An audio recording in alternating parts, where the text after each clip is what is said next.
Right, so folks, I am seeking to replay DM with PM, so just bear with me there.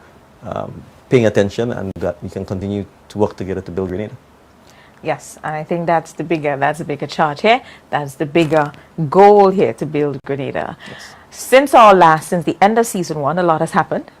We must start off with what we would consider to be a very successful carnival. We started off here on DMs. What a carnival it was. Yes, it was pretty epic. I think that's the term that would be. It's probably certainly in terms of, I think, participation, in terms of visitor arrival. I think it's just the safety, which I think was a significant part of that.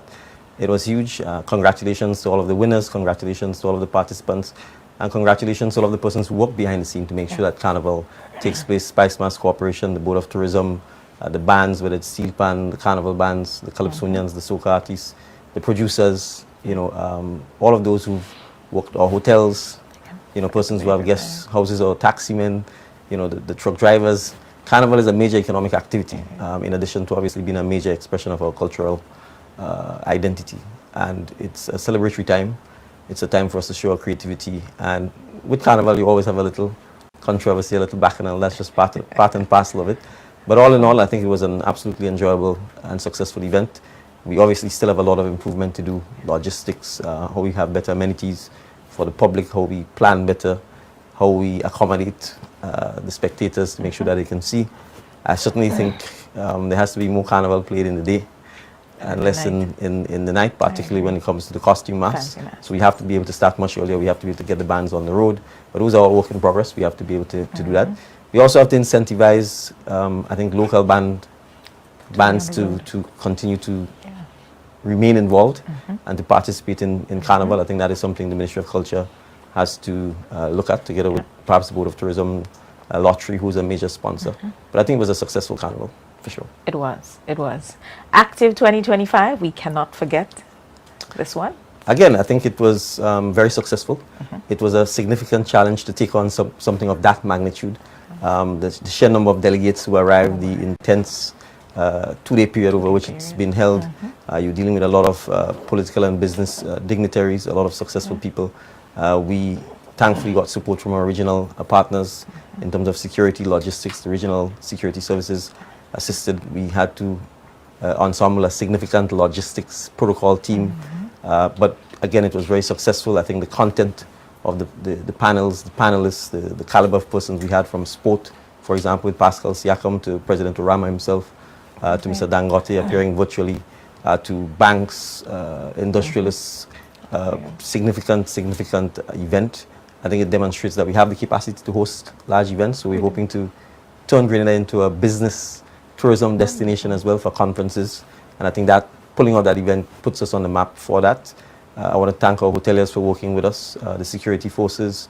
I want to thank obviously Afrexim Bank and President Orama for believing in Grenada and believing that we could host an event like this. Mr. Dangote and others who supported us hosting the event. So I hope coming out of this, certainly from an investment commercial perspective, that there'll be a greater impetus to galvanize trade and investment between Africa and the Caribbean and Central and South America, greater people exchanges, greater effort on making sure we can solve the logistics and the transportation challenges, because charters were hired directly from Nigeria to Grenada. It shows it can be done.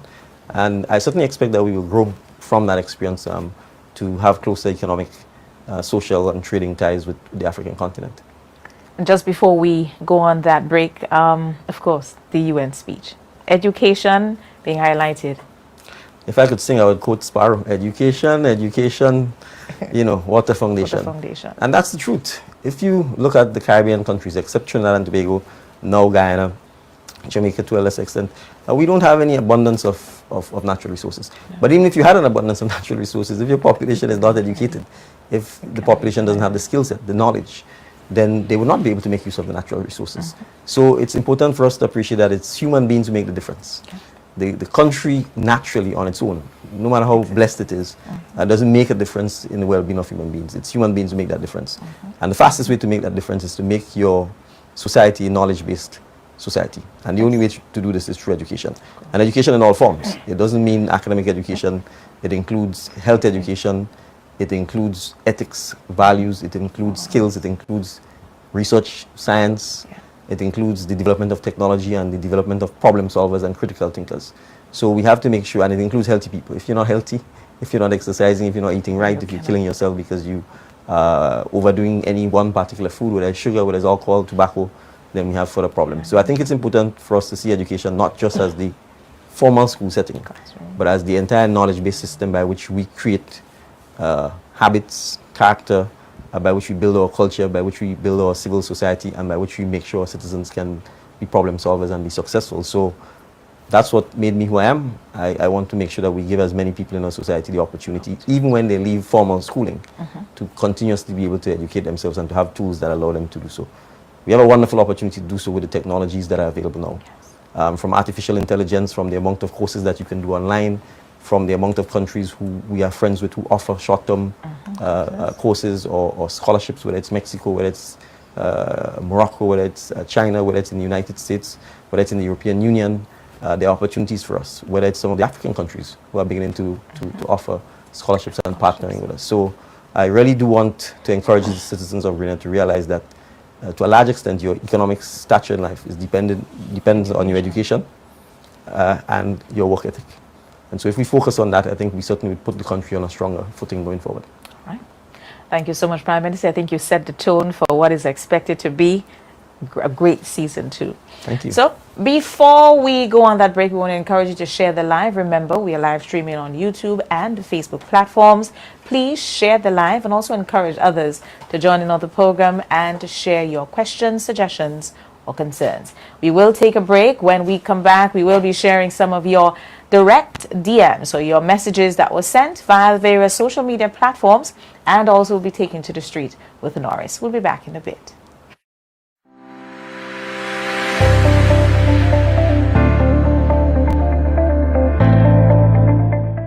Bay Leaf, another of Project 500 signature design.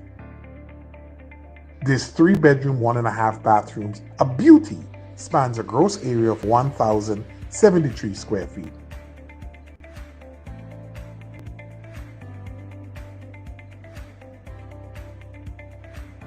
Built with fully insulated reinforced walls and insulated roof, Bay Leaf is crafted for comfort, efficiency, and sustainable living.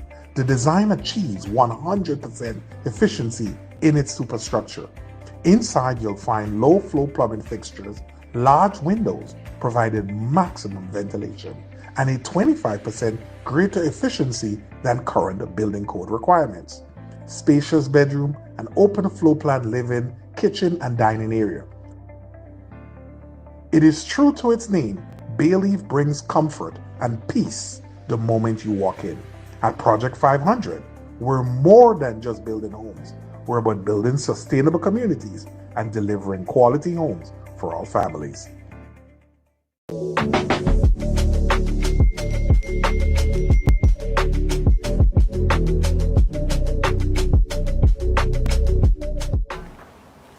Welcome back. If you are just joining us, this is DMs with PM Season 2.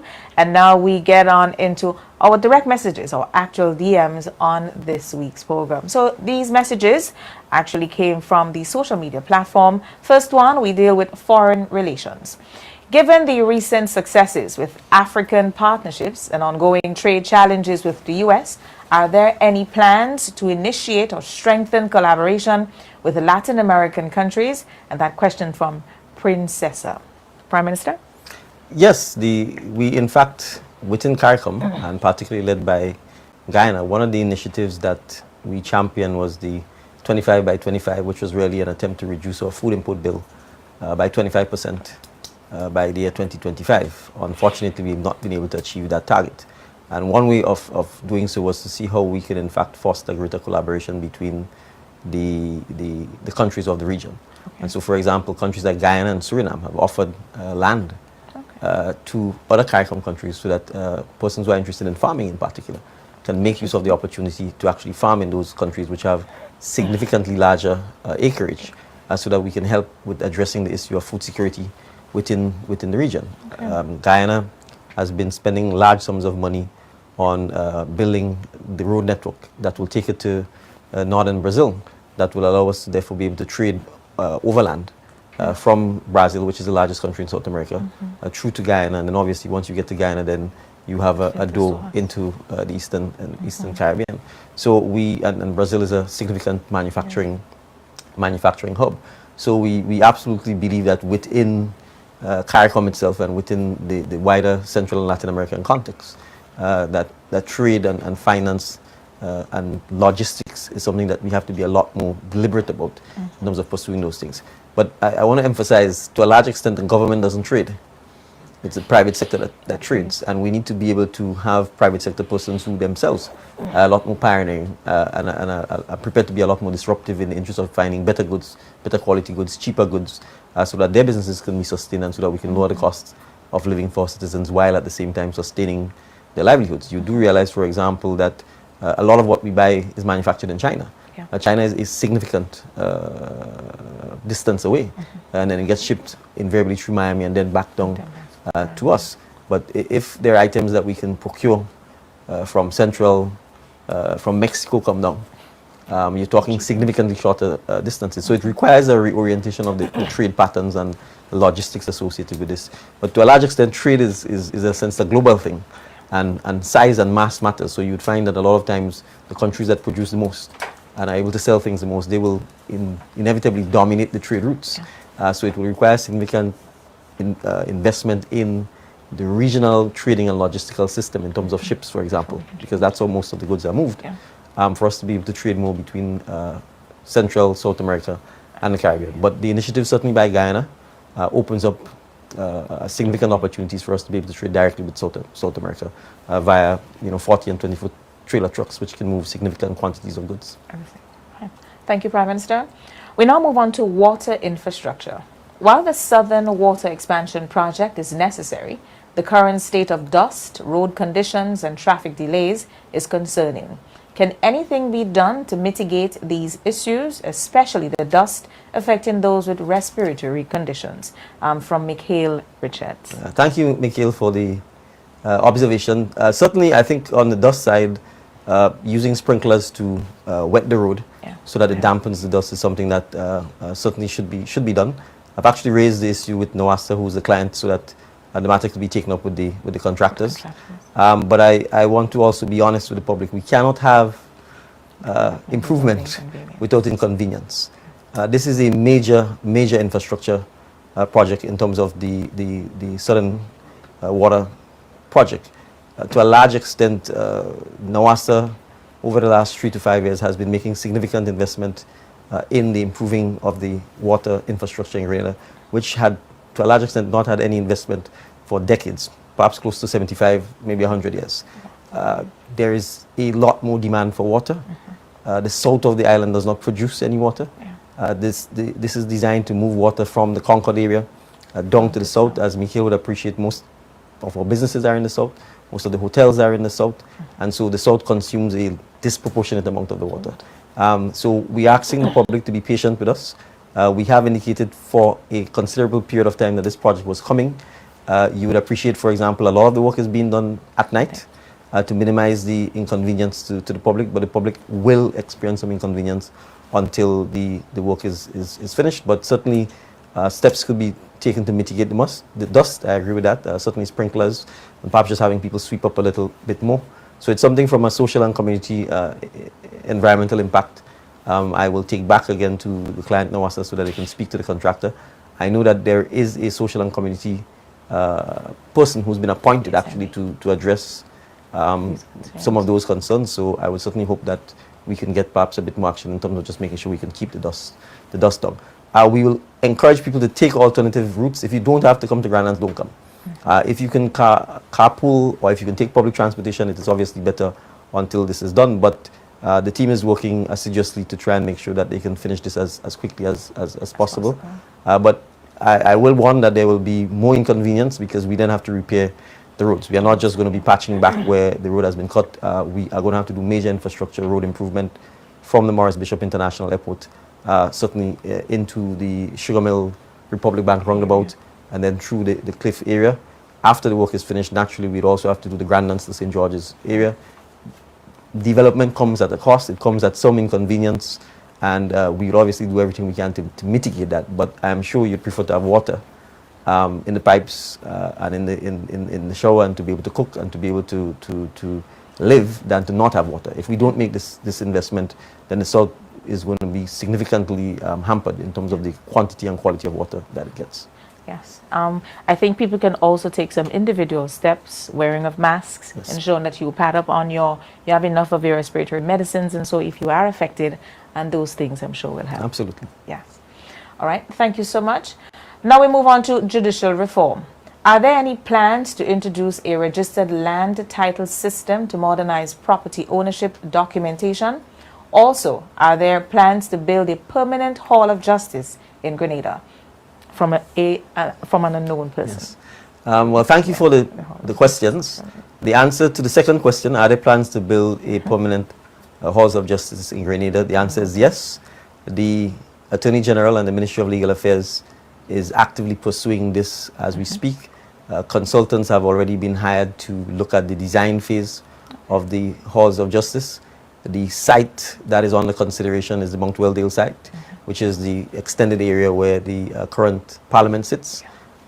It may include, I think, parts of the old building that once housed the Prime Minister's residence, certainly Maurice Bishop, when he was alive.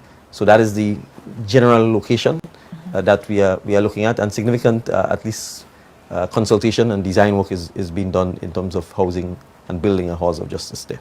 Okay. Second, perhaps the person who posed the question is clairvoyant. I actually spent 2 hours today with some of the surveyors in Grenada, okay, from a meeting from 9 to about almost 11 o'clock this morning, talking about the challenges of our system of registration of deeds, which is what we have. We don't have a system of registration really of title, or what is called, as the question posed, a registered land title system. That is a reform that is badly needed, and it is something that we must do. The current system of registering deeds is a very, very ancient one.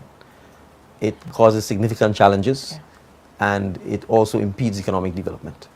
And so we have to get to the point where we can have more certainty over land titles, over ownership, over boundaries. And the conversation was largely about how we improve the surveying industry and how we build capacity in the surveying industry to make sure that we can support the kinds of reforms that is required. So it requires legislative change. It requires strengthening of the lands department. It will certainly require strengthening of the title deeds or registry or department, and that is something that we must do as a country. If not, we will simply be kept back from the economic development, and a lot of the disputes we have about land ownership and boundaries and so on will persist. Yes. All right. Thank you, Prime Minister. On to citizenship by investment. In light of unresolved investor concerns regarding Kiwana Bay, will the government consider compensating affected individuals under the contribution option of the CBI program, even without registered deeds? Well, I can't answer the question in a definitive yes or no manner. What I can point out is that currently there is a process by which anyone who claims, any investor who claims or alleges that he's due compensation as a result of the acquisition of the property by the government to follow a particular process. There's a portal, your claims are lodged either by you or your legal attorney, and then the matter is being treated with by the Attorney General and her office. Cabinet has given instructions to pursue settlement for persons who do in fact have a registered title, so that we can hopefully come to agreement on compensation and pay those. It's a lot different for persons who did not have a title, because all we did was to acquire the land, right? The nature of investment is that it always comes with some risk. I don't know that if it's guaranteed, then it can't be an investment. That's true. So basically, the investment comes with some risk. As you would appreciate, when this government got into office, the site was closed. There was a huge arbitration proceedings between the developer and the government, and nothing was happening. I don't think investors in those circumstances could realistically have expected that anything was going to happen in terms of the project or the investment. What we've sought to do by acquiring the site is really to find a way to move the project forward. And as we said, for persons who have registered title, we are in the process of treating with their claims. We're hoping that we can have negotiated settlements on those issues. For those who did not have registered title, or title for that matter, then it means from a legal perspective, you are not an actual owner that the government has, whose title the government has taken. So I think obviously we'll have to deal with stage 1 first, which is the registered owners, and thereafter perhaps on further discussions, further determination as to whether or not persons who don't have title would be eligible for compensation. Okay. All right. Thank you so much, Prime Minister. What we are going to do now is go over to the streets with Norris to get our DMs from the street. Hi, good afternoon. What's your name? Staceyana Lewis. All right, so Staceyana, ask your question. How do you plan on developing the country in terms of agriculture and technology? Staceyana, thank you for the question. In terms of agriculture and twinning it with technology, significant efforts are underway by the Ministry of Agriculture to address this. So, particularly if you go to the, I would simply call it the Merrickbo Kumbung, we recently opened a plant tissue laboratory. This is absolutely significant because, to a large extent, you have to produce, and I'm not an agronomist, so I will speak in very general and broad terms. You have to produce what is called plant tissue to be able to give you the opportunity to actually create plants that you can grow. So if you're taking pineapples, for example, and you want to be able to grow pineapples, you have to get planting material, and you have to create the planting material, and that is actually created in a lab. For the last perhaps 10, 15, 20 years, we had no such lab.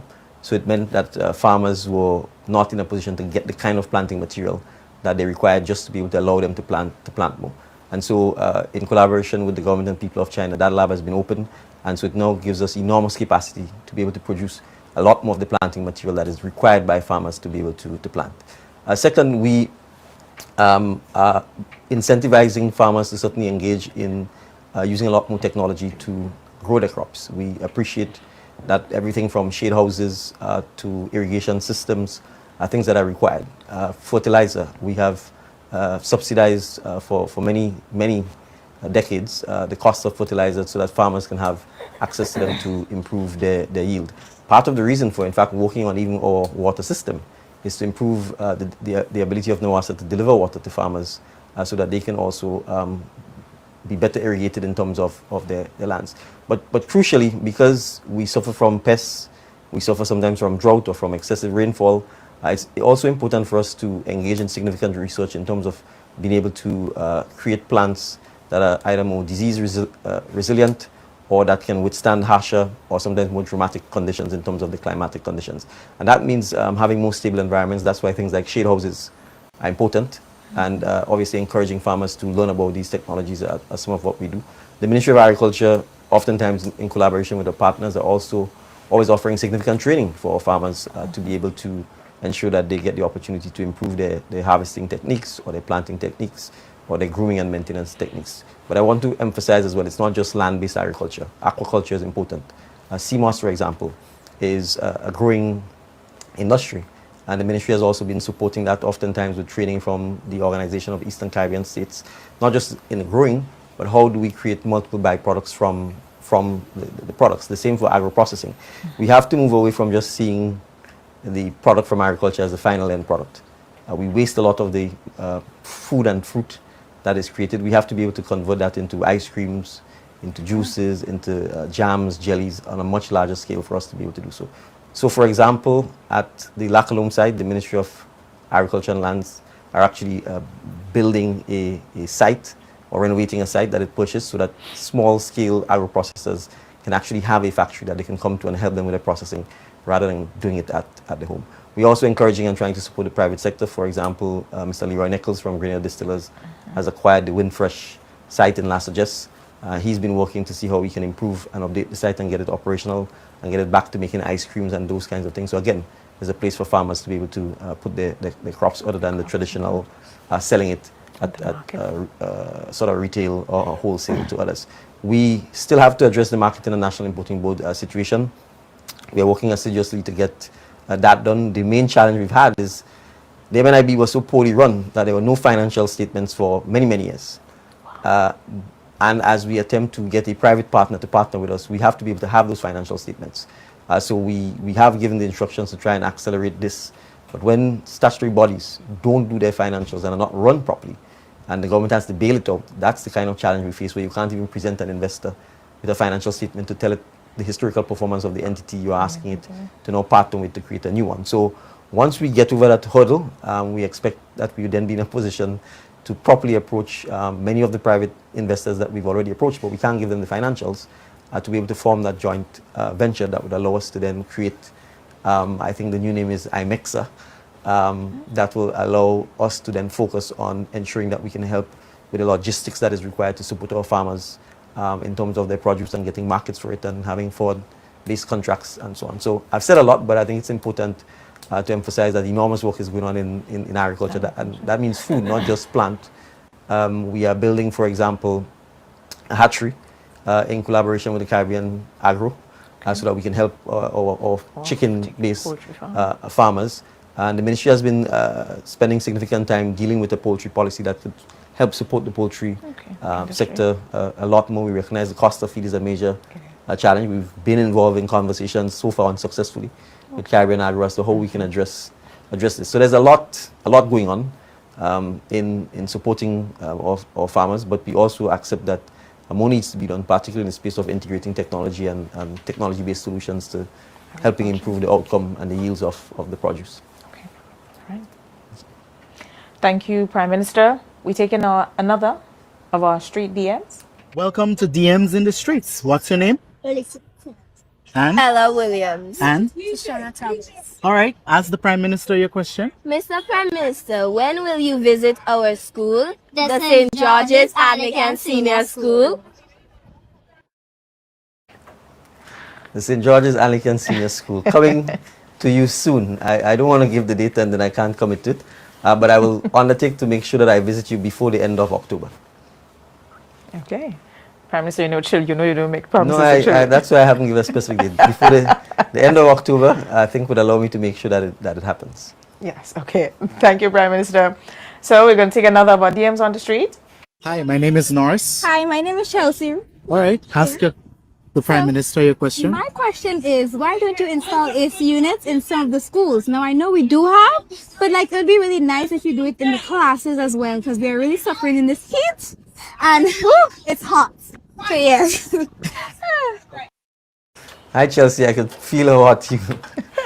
Hi Chelsea, I could feel how hot you were. Air conditioning costs electricity. That's the main challenge, and we have to be able to find innovative ways to look at it. So I think part of that is how we can use solar panels or photovoltaic cells to generate electricity within our schools that could then allow us to air condition as many of the classrooms as we can. It also means in many instances retrofitting the schools, because some of the schools, the way in which they are built, if you close the windows and you put air conditioning, then you basically will have no light. No light. And it would then mean you'd have to have obviously lights running, and lights themselves generate heat. So it is not just about air conditioning. We have to make sure that if you put air conditioning, that you have enough light and that you can minimize the burning of additional energy by having to keep the lights on. But I think what I'm hearing from you obviously is that the state needs to review our existing school infrastructure to see how we can make it a little more comfortable for our students in light of global warming, climate change, and the kind of heat that students experience. So it is something that I will log with the Minister for Education, and since I'm the Minister for Infrastructure, I would also take note of it to see perhaps school by school how we could begin to work on addressing some of those challenges. Right. Thank you, Prime Minister. I'm sure our students are looking forward to that. Okay, let's take in another of our DMs from the street. My name is Norris Francois. Welcome to DMs on the Street. Ask your question.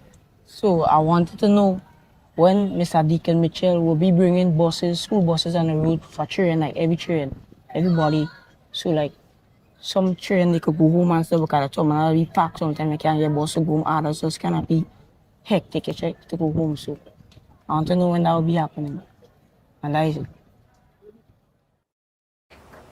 Well, thank you for the question. It's a very important question. I can't answer by saying I can give you a date when it will happen, but I should point out we've already started. We had a pilot that we've been running with certain schools to see how we can provide designated transportation to the schools so that students can get to and from school and not have to go through the bus terminal, as he rightly pointed out, because of the challenges and the difficulty.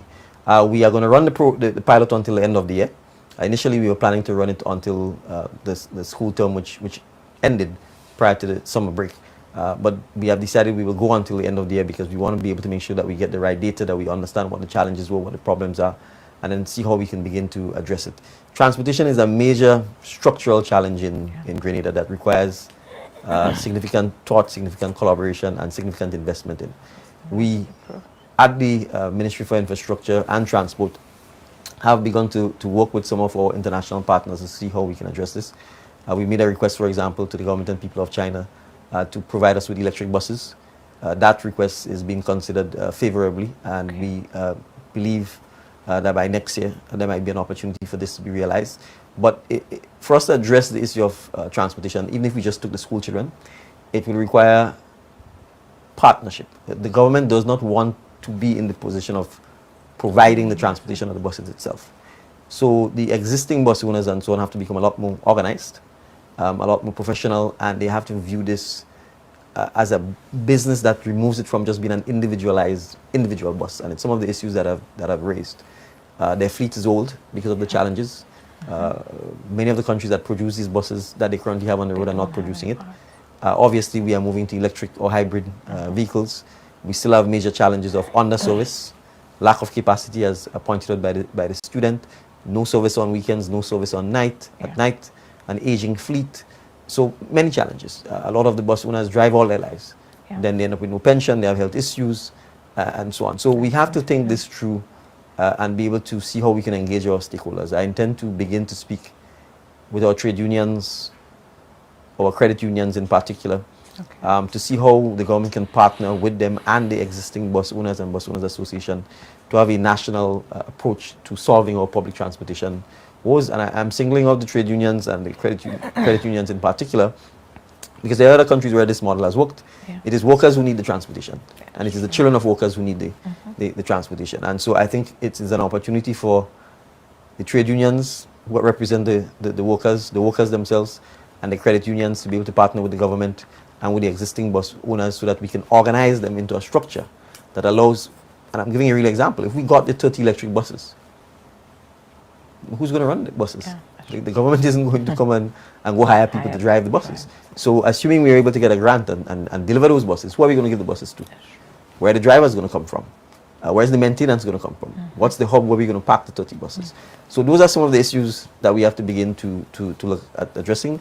I will certainly be calling upon the Transport Commission to lead that initiative in terms of the engagement and to see how we can come up with an arrangement that can work to suit the needs and begin to once and for all address the challenges posed by the lack of inadequate transportation.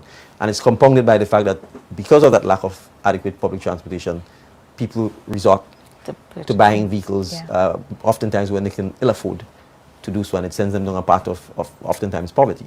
So it's one of the issues we have to address, and we don't want the level of congestion that already is fast becoming an issue to continue to grow. Yes. That one is definitely a big one for everyone. So we're going to take one more DMs on the street, and then we will take a quick break. Welcome to DMs in the Streets. My name is Norris Francois. What's your name? Nazia Fear. Nazia Pierre. Ask the Prime Minister your question. Dear Prime Minister, is there any plans that where ministers can come to different schools and have one-on-one with students? Like a mentorship program? Yes. Okay. Well, I hope the Minister of Education is looking at the program, and I will start by encouraging the Minister of Education to do so. I visit schools from time to time. You saw one of the other students asking when I would visit the school. In fact, on Monday, I would be visiting quite a few of the schools in St. David to distribute to the schools the cricket kits that Mr. Aliko Dangote gifted to Grenada by way of donation. If you recall, in February when he visited for independence, we indicated that he had agreed to donate to Grenada 1,000 cricket kits for both boys and girls. The cricket kits arrived in the summer. They're at the National Stadium. And on Sunday, when the lights at Progress Park turned on, we will formally hand over the cricket kits to the Ministry of Youth and Sports and Education. We're expecting to do some distributions up there. And for the schools in St. David's, I will be distributing the kits there. But we visit schools all the time. For example, in St. David's, there was the opening of the library. I spent some time in the library reading and engaging with the students as well. I'm always happy once we have the time to do so. And certainly, for all of my ministers, you've heard the student, they would like to see you in the schools to come by to offer some mentorship, to engage with the principals, to engage with the teachers, and I would certainly encourage us to do so. I'm sure from those meetings we would see our next Prime Minister or next Minister. So. Yes, well, there are quite a few students who've already told me quite openly that they'll be taking my job. Okay. And I absolutely welcome that. I think that's inspiring, really. Yes. It looks good for the future. All right, Prime Minister, thank you for those responses. DMs on the street and the DMs. What we are going to do now, we are going to take a break. I want to remind you of the phone number 423-3104. When we come back from the break, we will be taking in your live calls.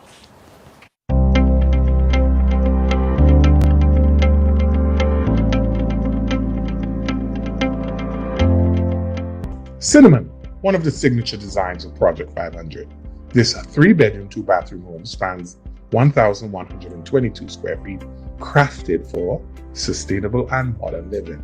The design features efficiency in wall, windows, and roof, engineered to reduce your overall electrical consumption by minimizing heat buildup.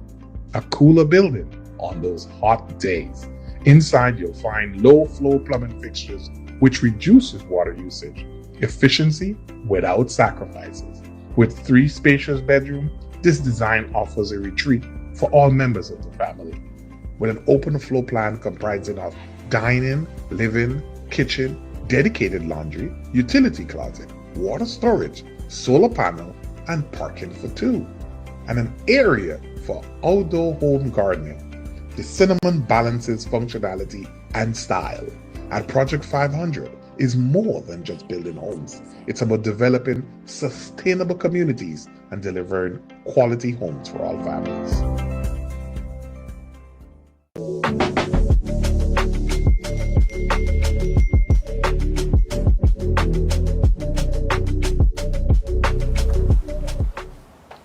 Welcome back. So, Prime Minister, we are now on that leg where we have an opportunity to hear from our live callers. We want to remind you, please keep your contributions or your questions as concise as possible. Summarize it as best you can so the Prime Minister can take in as much calls as possible during this period. We do have a call online. Good evening, caller. Good afternoon, Madam Host, and good evening. afternoon, Prime Minister Deacon Mitchell. Happy Tuesday to both of you. I just have 2 questions that I would like to ask. One of them is, Mr. Prime Minister, when are you going to have ministers joining you on this program? It will be a wonderful initiative, so we all have access to both you and the ministers at some point. And I think it's going to be less strenuous for you two to be answering some questions that is related to other minister or ministries. My second question is, I called you one time and I asked you if it's possible for government ministries to have WhatsApp numbers, and I would like to know if it was implemented. Thank you. Great job to you and your team, and we love you. We love Grenada.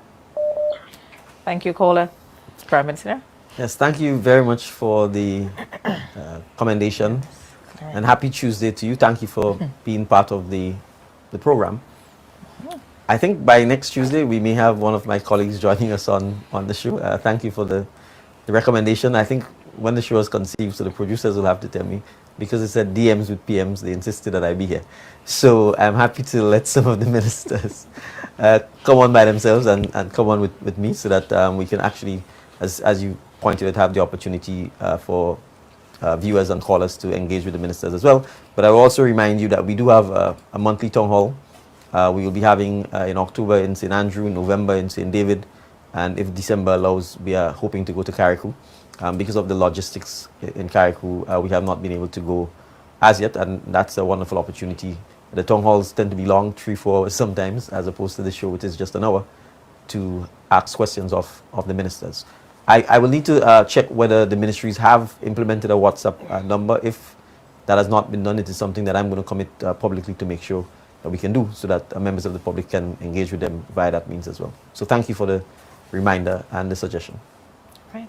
Thank you, Prime Minister. Thank you, caller. We do have another call online. Good evening, caller. Thank you so much for calling. Please share. Good evening. Good evening. Hope all is well with yourself and the Prime Minister. I have a quick question, PM. The roadside, the curbside parking. Can you tell me what are the plans to fix that? I think it's out of hand. It's out of hand and it's contributing a lot of the congestion. Okay. So can you please tell me what is going to be put in place to deal with that, please? Thank you. Have a good evening. Thank you, caller. Thank you, caller. I agree with you. I think this is where the consultations and the conversations have to come in, because I think we all have to realize that we are creating the problems. Yes.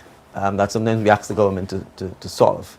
And so, yes, we have a challenge where the public transportation system is inadequate, and we have to address that. And so a lot of people are buying vehicles. But people are simply not considerate. And that's part of the challenge. And it would mean inevitably having law enforcement to deal with the issue if people are not going to be sensible about recognizing that the government's road or the public road is not your property.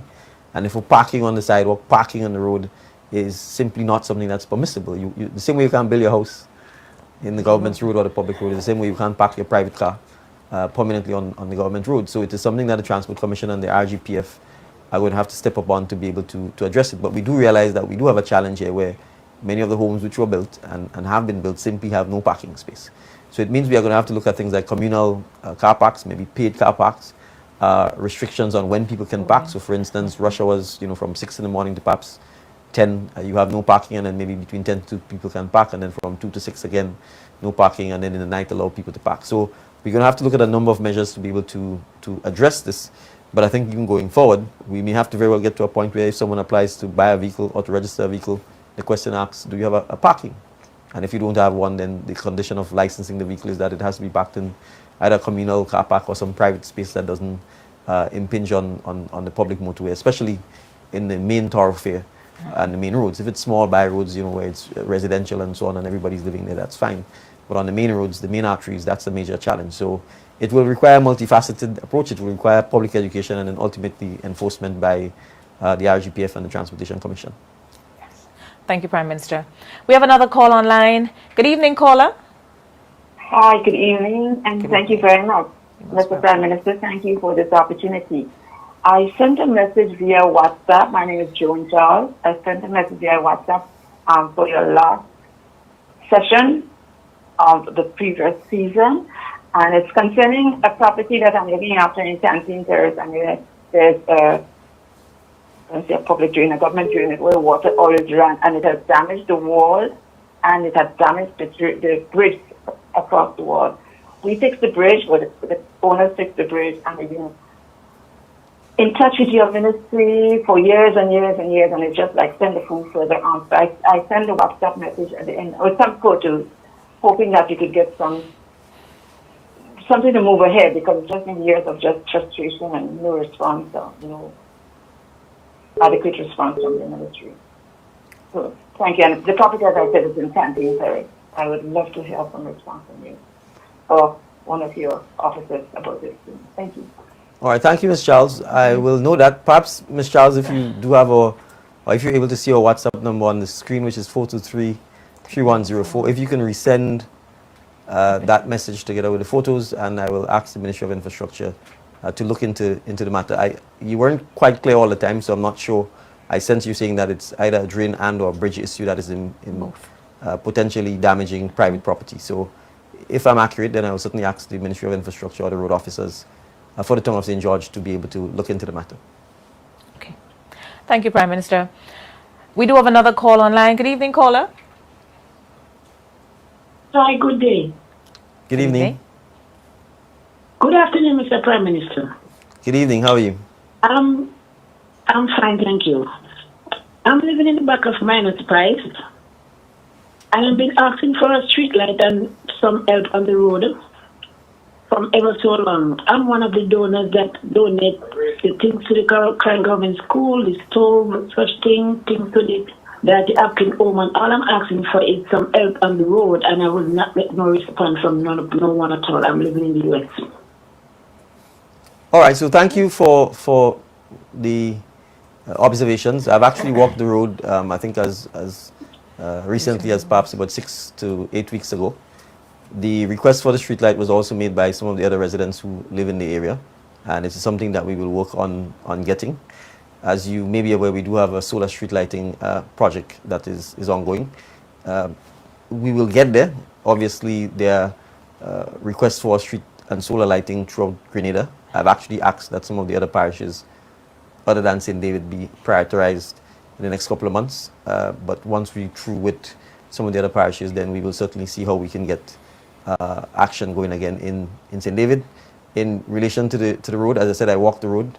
There are many of these secondary roads throughout St. David and throughout Grenada that needs attention. All I will say to you is that we are committed to trying to see what we can do in as quick a time, but be patient with us. We are committed to getting to each road, one road at a time, and hopefully we'll be able to get to that road in the not too distant future. All right. Thank you, Prime Minister. Thank you, caller. We have another caller online. Good evening, caller. Thank you for calling. Good evening, caller. Good evening, my dear. Good evening. Okay, good evening, Mr. Prime Minister. Good How evening. are you? I'm doing all right. Happy to see you back. Thank you. No comments, no queries. Just wanted to let you know that I appreciate that your work that you have been doing. I want you to know that we're praying for you. We know that you're relatively young and you have a lot to take on. So I want you to know that there are some ladies that really have your back. And we're very happy that for you to be our Prime Minister. And we want to encourage you. But most of all, we have your back and we're praying for you. God bless you, Mr. Prime Minister. Thank you very much. I'm honored and humbled by your support and your prayers. Thank you. Thank you, caller. Please continue to do that. Let's take in another caller. Good evening, caller. Thank you so much for calling. Good evening, Cosby. Good evening to the Honorable Prime Minister. Good evening, sir. Yeah, good afternoon. Good evening. Prime Minister, I realize for the past almost 3 years in power, you have done quite a number of work in certain constituency. For instance, in your constituency, in Carriacou, and in the south, St. George. But areas like St. Patrick's East, St. Patrick's West, Guave, and other areas like St. Andrew, not much have been done. I would like to know the reason why so much is being done in other constituency and not in the others.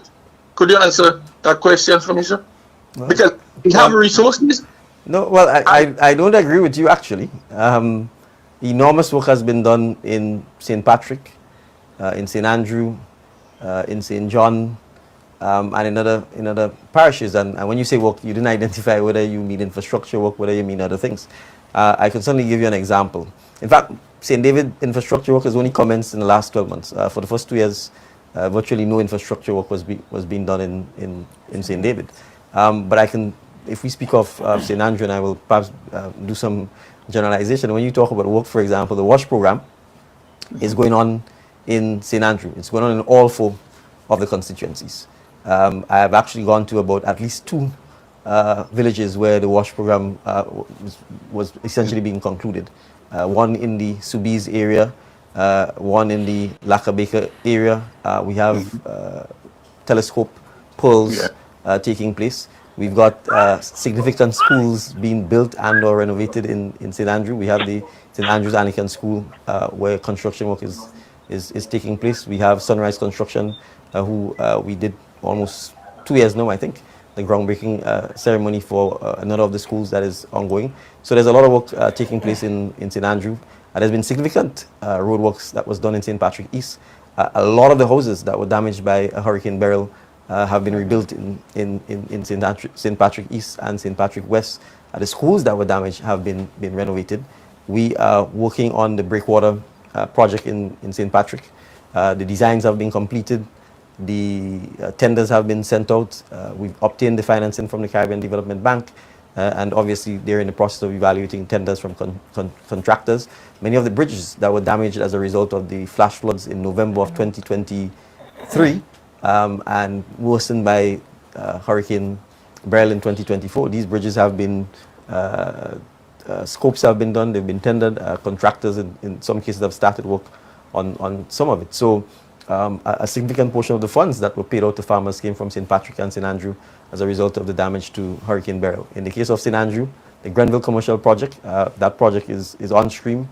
We are in the process of finding alternative accommodation for the vendors who have to be relocated from the site, and we expect that we should be in a position to break ground next year. The progress back, the lights are going to be switched on Sunday. That's a huge investment in the sporting community in Progress Back. So I hope you come and you see yourself, since you say you're not seeing much work taking place. I even think the playpen has been improved and renovated, and the Minister for Sports will in fact be launching it. Several of the community centres around St. Andrew have been improved and repaired. So even the closure road, which collapsed, it was construction work that was taking place. And a retaining wall that was being rebuilt because work was being done on the site.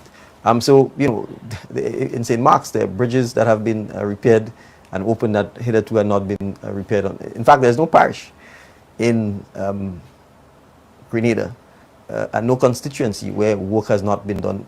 Even in St. Patrick, even in St. George's Northwest, you have significant work that has gone on there in terms of improving persons with homes, etc. And we have to appreciate all work isn't just physical work. A lot of the government's programs benefit the citizens of Grenada throughout. So when we have the free tuition policy for students, we're not picking the students from Carriacou or St. David or St. George. It is all students from St. Andrew, St. Patrick. When we have the hot meals program, it is all students who are benefiting. When we sorted out the pension issue, it is all public workers, regardless of where they come from. So it's important for us not to I think misunderstand sometimes what is actually taking place. So I'm sorry, I can't agree with you that work is being concentrated in particular areas. I mean, naturally with Carriacou and Petite Martinique, because of the hurricane, over the last 12 months, enormous effort and resources have been put into trying building back Carriacou and Petite Martinique, and I hope you would applaud and thank us for doing so, because it couldn't be otherwise. We could not let our brothers and sisters in Carriacou wallow in the state that the hurricane left them in and prioritize other parishes which were less impacted. But maybe what has to happen is greater visibility in terms of PR and showing people what is going on in St. Andrew or St. Patrick or St. Mark or St. John. And if that is the case, then I think we're happy to be able to focus perhaps on some of the work. So I will take that as an admonition to actually make sure we showcase what is happening in St. Andrew, we showcase what is happening in St. Patrick, in St. John, St. Mark. Okay. Thank you so much, Prime Minister. We are now going to take in our last live call. Good evening, caller. Thank you for participating. Hi, good evening. Good evening. I have two questions for the Prime Minister. Sure. The first one is, I remember earlier up in the year, I believe he was speaking on the gun violence and asking people to bring in their guns and whatever. And if they don't and they get caught with it, they have a certain amount of time they could get in prison and so on. But I haven't heard anybody get time, but I'm sure there are a lot of people caught with guns and whatever, no time. And the second question, when are we replacing David Andrew, St. Andrew County? Thank you. All right, so the first question, so I want to make sure I explain the role of the executive, which is the government, and the members of parliament is to pass legislation to signal the government's policy on any particular issue. So the policy that the government took was that, and via the legislation, was that we want to have a zero tolerance for firearms, for ammunition, for parts of firearms, because we recognize that firearms are meant to kill. And that in our small society where we want to encourage people to resolve the disputes by talking it out, by negotiating, by maybe playing football, by singing, any other means other than violence, we cannot in any way, shape or form tolerate or support the possession of illegal firearms in our society. But the government and the parliamentarians are not responsible for actually passing sentences. That falls to the judiciary, because our government or state setup has the parliament, it has the executive, and it has the judiciary. And part of it is to have sometimes a bit of tension between the three arms to ensure that we keep each other in check and that we don't, to use Grenadian terms, bung away and try and aggregate all the power to ourselves. So I cannot tell a magistrate or a judge what actual sentence to pass. I have my opinions. We have passed the policy, we've passed the legislation to say that Grenada should be a place where the tolerance for illegal firearms and for crimes committed via illegal firearms should be zero, and there should be harsh consequences. But the actual sentencing has to be done by a magistrate or a judge, and they have to look at all of the circumstances of the case and determine whether or not they impose the kind of harsh penalties that we want. I would certainly say, I think in the immediate aftermath of the change in the law, I certainly was not satisfied with the kind of sentences that I saw happening, and many persons who were repeat offenders. In fact, there's one case where a known repeat criminal who was caught with firearms a short period after the amnesty expired was essentially put back on the street. Right? It frustrates the police officers who do their job. It certainly frustrated me. It frustrated us as parliamentarians and as the government. But at the end of the day, it's not our job to sentence them. I have seen, however, in more recent times, that stiffer penalties have been imposed on persons who have been caught with illegal firearms.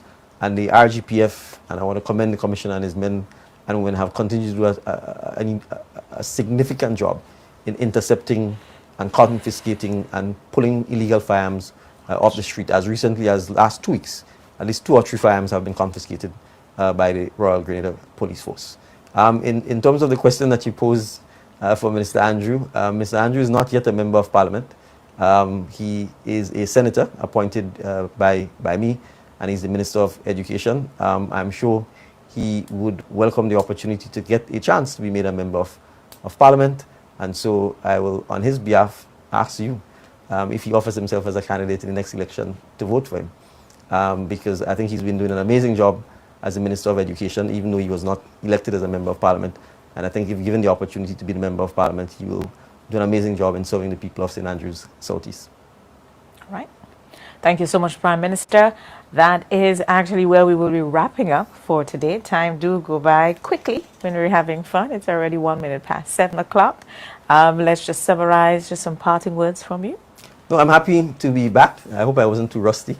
And I want to, I look forward to the next episode, whether it's me or another minister. We might have to take the suggestion from one of the callers, and I'll probably volunteer Minister David Andrew to come on, in light of the fact that the last caller asked about him, so he can get an opportunity to make his case to her.